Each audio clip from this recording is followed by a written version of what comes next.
Hey y'all, it's your girl Ashley Camille here at Fifth House Bloom, and this is the Libra season message. Now, you do not have to be a Libra for this message to apply to you. This is for everyone. If you are interested in more personalized guidance, I do offer readings by sign and modality in my Bloom tier on Substack.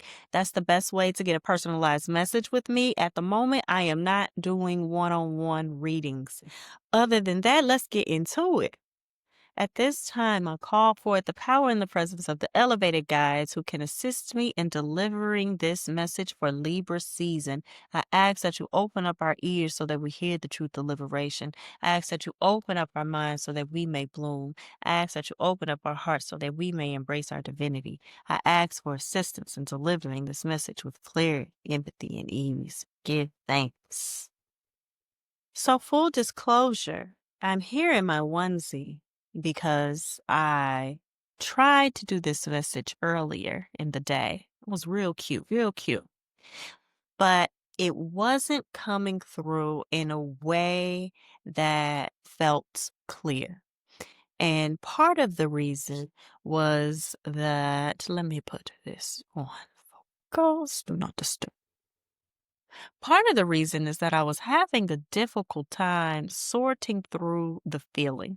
I'm clairsentience, and so what that means is that a lot of times I receive information through emotion, and what I felt was a strong sense of grief, right? To the point that it almost had me in tears. But within that was all of this energy of newness, all of this energy of initiation.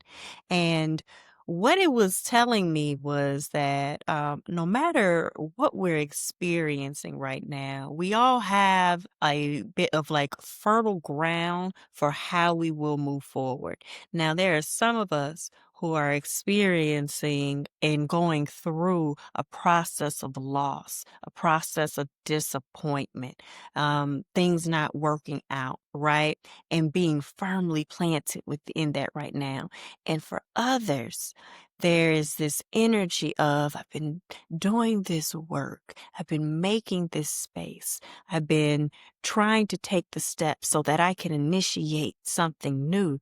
And it's just simply a matter of deciding how you want to use that fertile ground. But make no mistake, it's fertile for all of us. And so we are being encouraged and urged to make sure that we are looking at our energy as a source of creative power, right? And so it was difficult to sort through because the grief felt so overwhelming to me, but the way that we were being directed to move forward in this season, no matter what it is or what place that we are at, was to channel and to be intentional about our creative energy and our creative force. We have the Mist and Lady of the Lake. Here it says, trust your inner compass, be led from within. Lady of the Lake, new beginnings, something is about to happen. And then the rainbow, sweet relief, new beginnings, a new way forward.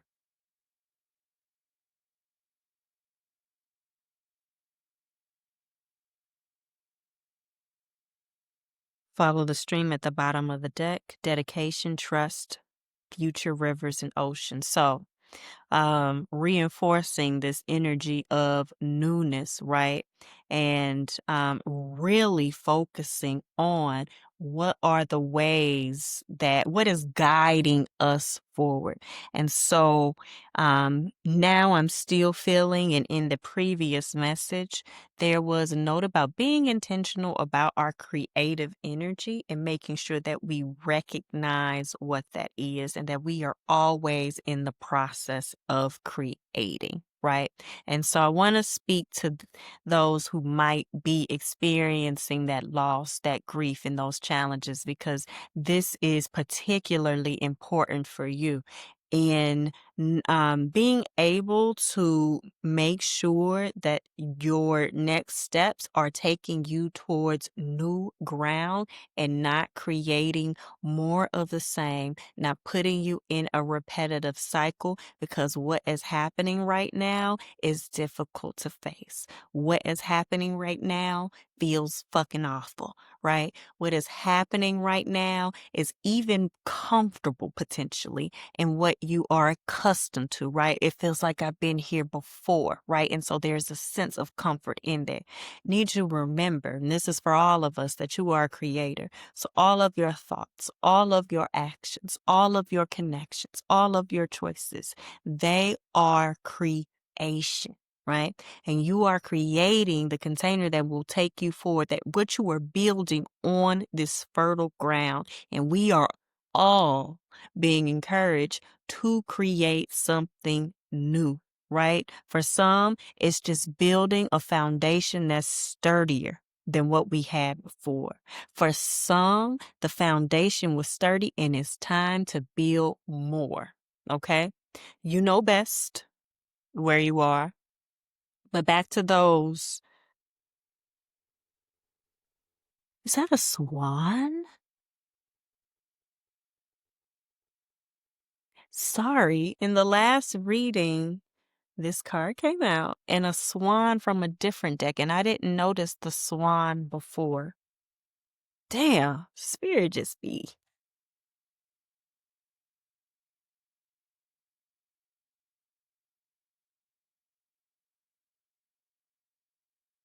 What came through when I first was trying to channel this message was putting down the sword, was learning to, oh, give me a second, because this is new. Putting down the sword and picking up the compass. Right now, there is a challenge for some of us in being able to listen to our intuition and allow ourselves to be guided by spirit, because too much energy and too much of your creative force is being put into trying to control. And that control feels like it's a method of protection, right? To stop you from feeling embarrassed, to stop you from feeling afraid, to stop you from being hurt, right? From stopping you from taking the responsibility and the work and the effort that is required when you have more. Okay? And so we're being called to put down the sword, because right now the creative energy is wrapped up in keeping this facade of being in control, when it's time to step out on faith, to step out on your inner knowing, to step out on trust. The trust that more is available to you. Okay?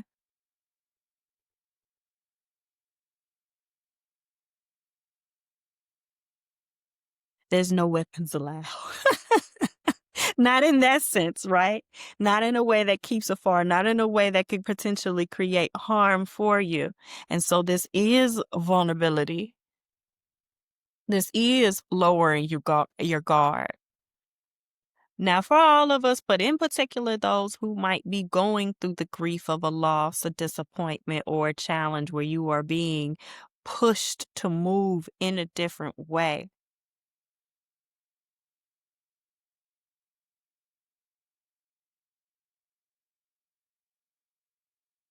You cannot allow yourself to become distracted because this is uncomfortable.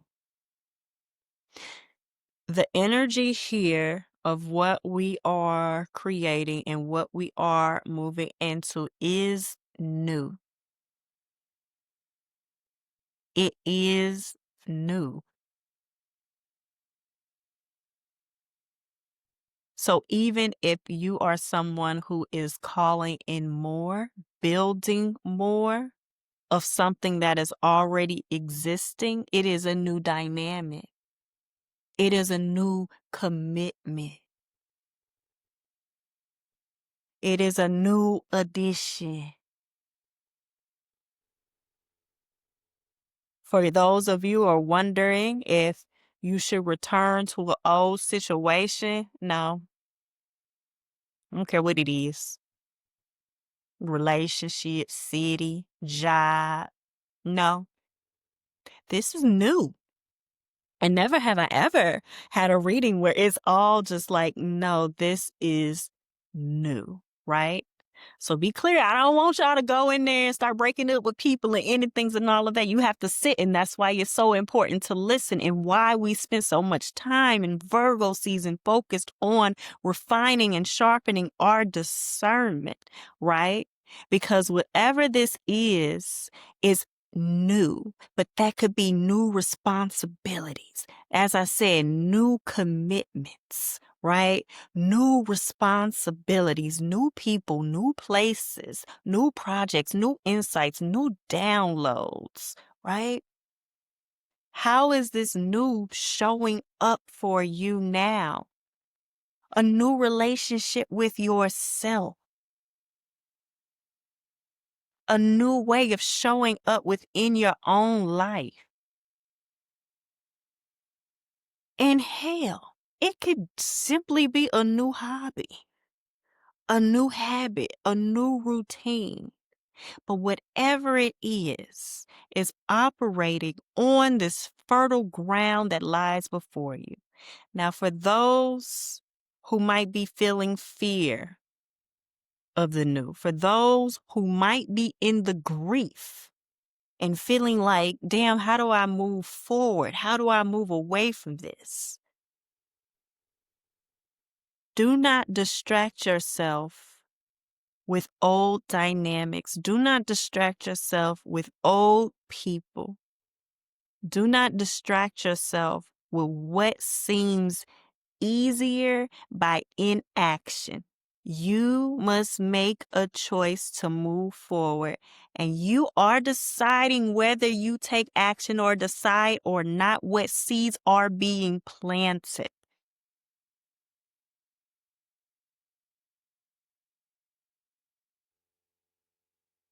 The thing about it is, inaction is still a decision.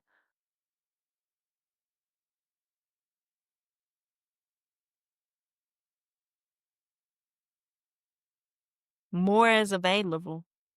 More is available. Let me get some cards.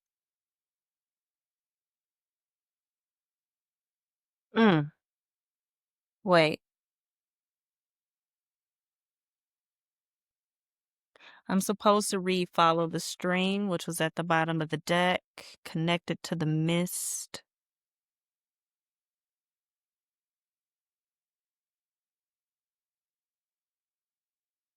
Give me a second. I'm going to take my time.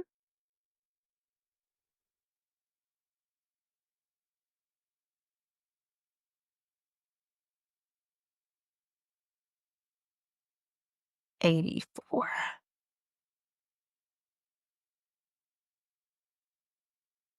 Streams can begin as small trickles and end up as immense rivers and vast oceans. They've been providing humanity with sustenance since we first appeared on this planet. Follow the stream and trust that one day it'll carry you to the rivers and oceans of your future. You're being called to surrender to the current of the water that you're in, to trust the path you're walking, and to keep showing up day after day to what you're building. What might seem like a small trickle right now holds the promise of becoming a river or ocean in the world. Keep putting one foot in front of the other and trust your path. This is a card of trust. You may not yet be able to see the future outcomes, or perhaps you're not quite sure how to get where you're going. On the journey, there will be many steps that require faith. This may be one of them. You're being encouraged to find that faith. to keep facing your true north, to follow the stream and let it carry you. So commit to your passions and be dedicated to what you're creating. Keep showing up day after day. If you do, before you know it, you'll have created something huge simply by showing up in small, consistent ways.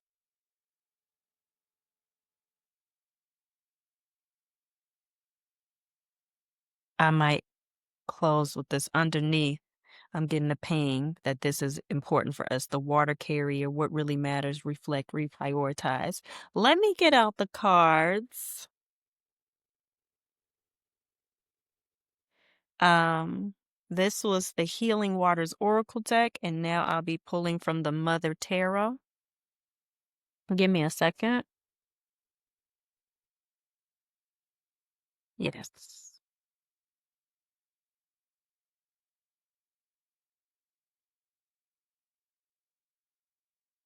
Okay. Three of Wands at the bottom of the deck. Vision, moving forward. Preparation for the journey. We have the Queen of Swords, Knight of Wands, and the Three of Cups. Give me a second. I'm going to take my time.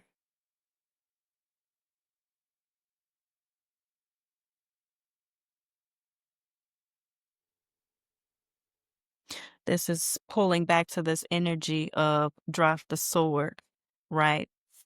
This is in the position that I say of what we need to let go of, what we need to stop, what we need to let come to an end for us to move forward. And with the Queen of Swords in this position, again, it's also, thank you. Not only is it creating this sharp barrier around us in an attempt to keep us safe and keeps us from operating within our vulnerability, there is a call for us to, there it is, to renegotiate and examine our contracts and our commitments. This might be spiritual contracts and commitments. This might be relationship contracts and commitments. This might be legal contracts and commitments. But whatever they are right now, wherever it is that we need to renegotiate the terms of contracts that we've created, it has our creative force tied up in a way that is not supportive of what it is that we are trying to create. This rainbow, whatever that looks like for you. It's not for me to say, right? If that's more freedom, if that's more joy, if that's more pleasure, whatever it may be, right? If that's more success, however you view it. But right now, your energy, your resource, your spirit, whatever it may be, is tied up in some commitments that just do not align, right? And part of it feels like, especially with this sword, that we're holding on to those because they are familiar and there is a sense of safety that comes from keeping contracts of who we used to be or that are protecting certain ideas that we have about ourselves, right? Maybe it's, oh, I want to be seen this way, or, even if it is some level, okay, slow down, Ashley, a level of success by traditional measures, right? Let's say that this is a job and the contract coming up is that like you're up for a promotion. That means, yeah, you'll get more money, but also more of your time is going to be tied up in this job. And really all you want to do is write. Really all you want to do is be at home in your underwear cooking. Really all you want to do is to start this new relationship or to deepen your relationship with your friends. Now, the way that the strategy logic has it set up is that the clear choice is to take the job, to take on more responsibilities, right? To take on this new role that would take you away from what it is that you value. Mm-mm. And so this is a shift in our mindset. This is a shift in the way that we are approaching and seeing the things so that we can be guided, oh, by the compass. There it is. Drop the sword, pick up the compass. That's what we call in this reading. Get back on track, Ashley. And allowing that to be what is leading you forward.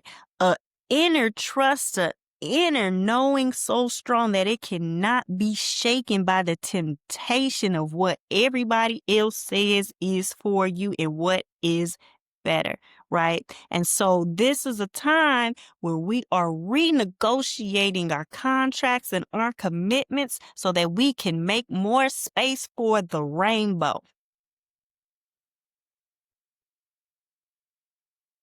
Give me a second.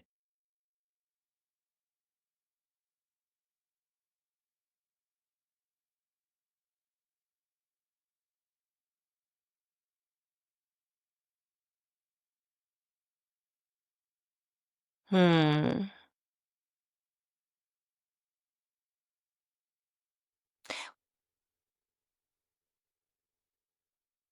With Libra, the archetype talks about balance and often balancing the scales. And that's what really stood out to me about this picture, like what we're holding and how we're balancing it. And a lot of times it feels like we talk about balance that with ease. And I do think that we have to start making a distinction between balance and harmony. Balance is actually quite difficult when you think about it. It's being in a constant refinement process, constantly adjusting in order to keep things balanced. Think about the way that we would have to shift our weight to walk on a tightrope, to move everything around, to concentrate the tension in the body. Think about if you were trying to balance something on unless I don't know what y'all be doing. I'm trying to think of an example because I'm sure ain't nobody got a tightrope at home. But think about when you're balancing something, right? Because then I was like, when you put it on your head, I don't know if that's happening either. But if you can imagine, and even if you're picking something up or carrying things in your hand and trying to keep the balance, grocery bags, right? You want to make one trip. When you do it, a lot of times you're trying to get the weight even. That takes a moment of presence, that takes a readjustment, that takes picking up and putting it down, right? Balance is not as simple as engaging in the act. And so during this Libra season, we want to be active and intentional in the practice of balance so that we can come into harmony, right? That's what this renegotiating is about. That's what those new commitments are about, because balance almost implies a sense of equal weight, the same both sides, the same here, the same there, in order to keep it balanced, right? But what we're really after is harmony. And I see that in the 3, which isn't even, but there's harmony, right?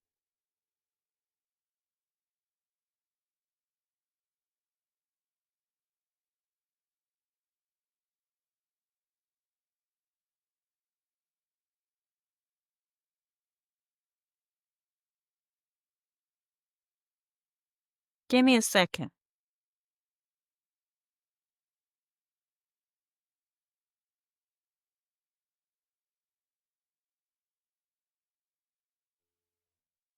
Where are we too concerned or even not concerned enough with balance? Really what the question is are we using the right scale? Because right now it feels like it's out of calibration because there's still a level of this sword. There's still a level of this fear. There's still a level of this shame. There's still a level of this grief. There's still a level of this uncertainty about the self, whatever it may be, that has us using scales that do not belong to us, trying to balance some shit that don't belong to us, that's not for us, that we don't even want. Well, what we should be seeking is harmony.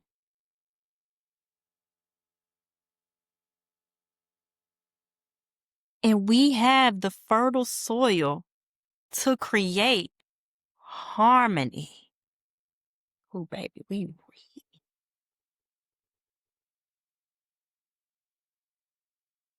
Let me read the water carrier.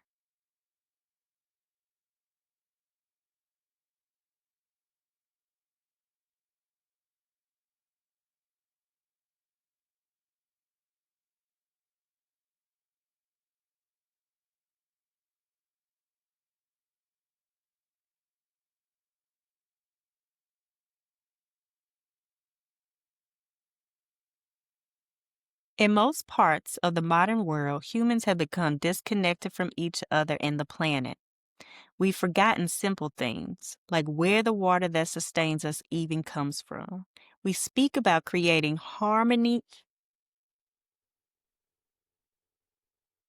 We speak about creating harmony and peace on earth, but really our focus should be on creating harmony and peace with the earth. It is possible that it's our disconnection from seeing earth's resources as sacred that made us so disconnected. Let me reread that because that was a question and I said that definitively. Is it possible? Well, maybe there was a reason. Is it possible that it's our disconnection from seeing Earth's resources as sacred that's made us so disconnected?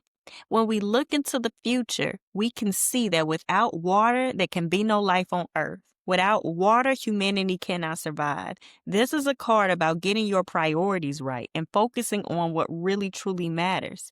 In our busy worlds, it's so easy to get swept up in things that seem important and urgent when really at the end of the day, we realize that worrying about them has been a waste of time, resource, and energy. It's time to take a moment to pause, reflect, and reprioritize, to focus on what really matters, to chop wood and carry water, to care for those in our community, to understand what really, truly important and act accordingly. Now, there's something that I want to pull out of here. To chop wood and carry water. This is still work.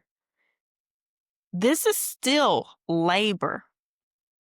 But this is making sure that our energy, our efforting, our labor goes to creating what it is that we truly desire, what it is that truly nourishes us, what it is that makes sense.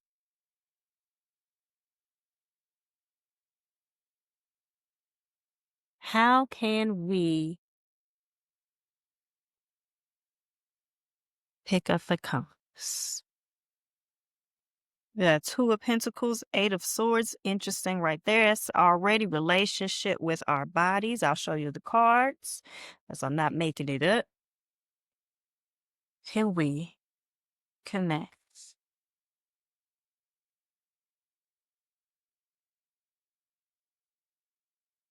Okay.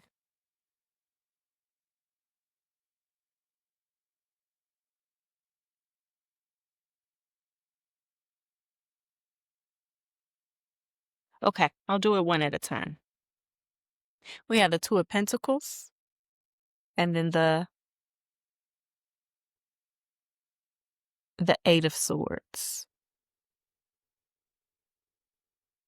Pentacles is often to me about looking, well, Pentacles in general is about our resource in the material world. And we often engage or can engage with our body. Number one, okay, let me take it back. Let me take it back to this water carrier card, that the relationship with our body is also a relationship with the earth. We are of the earth, right?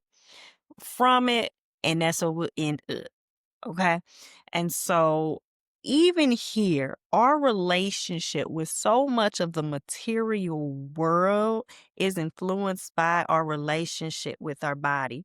And here it feels like there needs to be, for some of us, even some shifting in the way that we view that relationship, in the way that we engage with it. Number one, it helps to identify it as a relationship. And when you do so, is it healthy? Is it neutral? Is it abusive and challenging, right? So with swords, it does feel like there is some potential of ignoring the quality of the relationship with your body. And this is difficult work because so much of our society has tried to teach us that there is something wrong with us, and especially wrong with our bodies, right? And so we can aim for neutral when it comes to the way that we view our bodies. If right now light is not accessible to you, if love feels more challenging, right? In a way where you are not working against yourself, how can we get on neutral in order to get us to where we need to go? Because let me tell you something. Let me tell you something about your intuition. Can't be done without the body. No matter how you perceive the body, the relationship, the way that you engage, the way that you treat it is essential to you being able to follow your inner compass. One of the ways that I recommend to some of my clients about starting to strengthen their relationship with their intuition is to listen to their body, to train themselves to learn how to listen. When you are hungry, eat. When you need to pee, pee. When you are tired, sleep.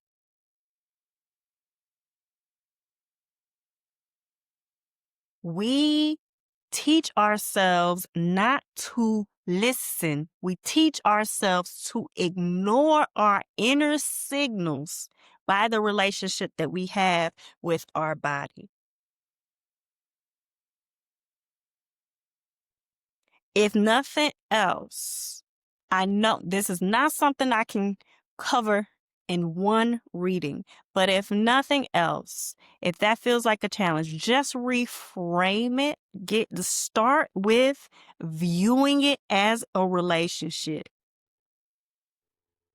Can you imagine being out with your boo and you say you hungry and they say you already ate in the morning? You better feed me.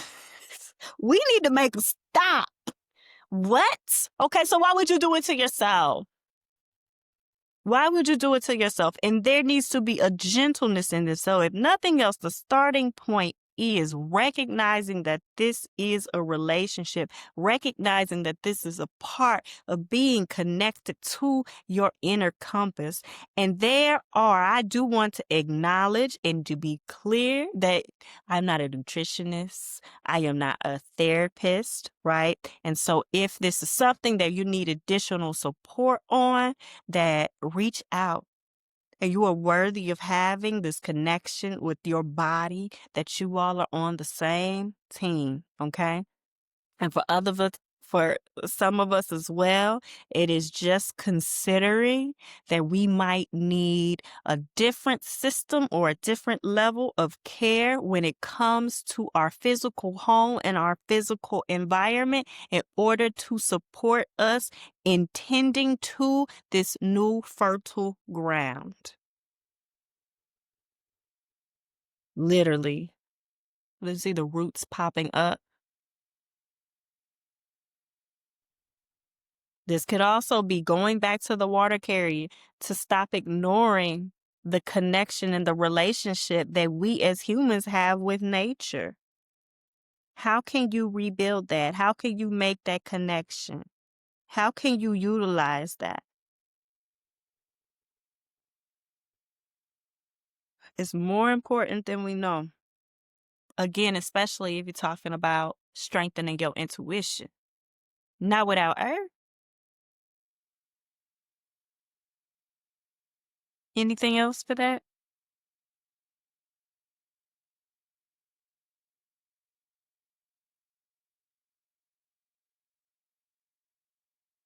In the reconsider, pause, shift our perspective, we have the Ten of Pentacles and the Emperor in reverse. Okay, Mac Daddy. For me, with those, the Ten of Pentacles is a card of abundance. Again, we're talking about pentacles, okay? So we are talking about the material. This is a card of wealth. This is a card of goals and dreams. And with the Emperor, so this is our relationship to labor, right? This is making sure that we are intentional for what it is that we actually want to build, that our resource, that our effort, that our energy, that are thoughts, that are relationships, that the way we move, each little step, each gradual step is taking us towards what we actually want, towards the harmony that we desire, right? And not using someone else's scales. We ain't got to spend no more time on that. Unless we do. Is that everything?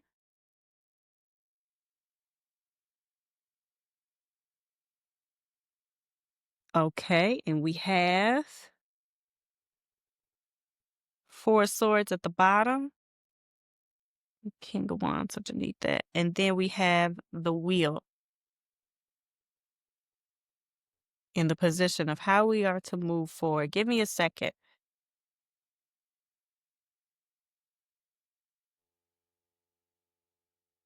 I mean, this is clearly speaking to the change, or not clearly, excuse me, but it's speaking to this is a period of, it's a significant period of how we get to move forward, right? These eclipses were powerful. They were powerful, man. All right. And so, again, I'm going back to that piece about we have this opportunity to initiate the new. And we need to be clear about what direction that we are moving forward in. And so there is a need for us to pause before we take action to make sure we are moving in the right direction. Taking it back to those who might be experiencing grief, who might be experiencing loss, who might be experiencing heartbreak, who might be experiencing imposter syndrome, or whatever other challenging emotion that the eclipse potentially brought through these ridiculous circumstances or these unexpected shifts or these big happenings and losses, right? Allow yourself, create a container, create the space for you to be present with that grief, for you to acknowledge that loss, for you to name those desires so that what you are creating is not built on shaky ground. So it's not a distraction from the hurt that you might be feeling, right? Going back that this is new.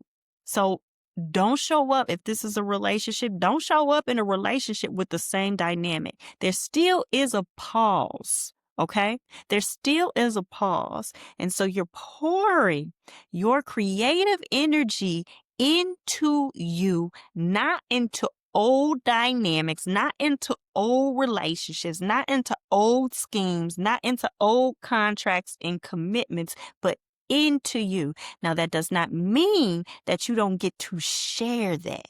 That does not mean that people don't get to witness that in with you. That does not mean that you do this in isolation. But that this creative force, that this energy, that your effort, that your labor is to pour into you so that you are better connected to your compass, so that every step that you take is guiding you towards the rainbow that you are building for yourself. This is not the time for distractions. This is not the time for what is comfortable.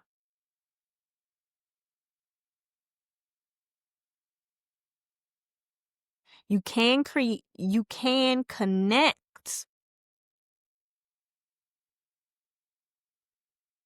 to this creative energy through joy.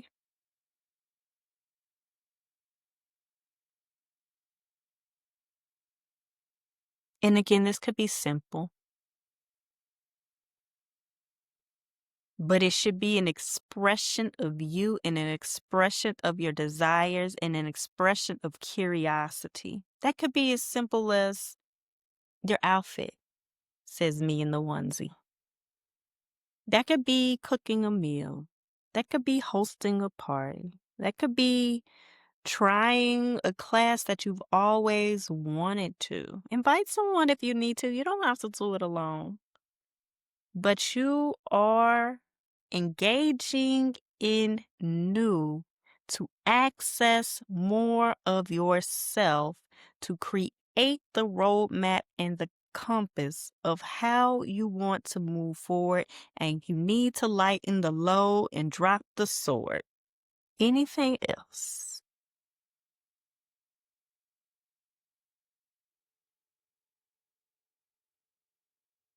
I'll close with the rainbow, even though they say I don't need to.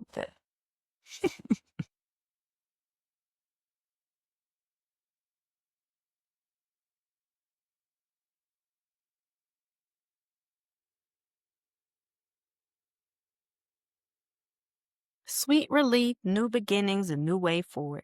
There are countless myths from all corners of the world that feature rainbows. In most cases, the rainbow symbolizes a bridge between heaven and earth and is a sign of good fortune. Perhaps the most widely known story comes from Irish folklore. It says that there's a pot of gold waiting at the end of the rainbow, guarded by a leprechaun. In Norse mythology, Bifrost, the rainbow bridge, connects earth with Asgard, home of the gods. Ancient Japanese folklore says the rainbows are bridges that the ancestors of humans took to descend to earth. In the Old Testament book of Genesis, God sets a rainbow in the sky as a comforting symbol to humanity that he will never again destroy the earth with floods. In this oracle, the rainbow is here to comfort and reassure you that the future is full of hope. If you've been going through a challenging time lately, the rainbow is your sign that there are clearer skies ahead of you. Rest deeply in the knowledge that the rainbow brings with it a feeling of sweet relief and a simpler future. It's like, whatever, take like lightening the scales. There are new beginnings beckoning you forth. There's a clear and vibrant way forward, and the path is steady with opportunities for deep joy, safety, comfort, and peace. Healing Waters affirmations. I'm ready to welcome the new beginnings that are waiting for me. I am waiting to welcome. I am ready to welcome the new beginnings that are waiting for me, right? Okay. That is the reading. Again, if you are interested in having more personalized readings, we are going to do full moon messages by sign and modality, and you can access those in my paid tier of, I don't know why I can't speak right now, of Substack. Yes. All right, y'all. I'll see you at the full moon. I return this energy to you.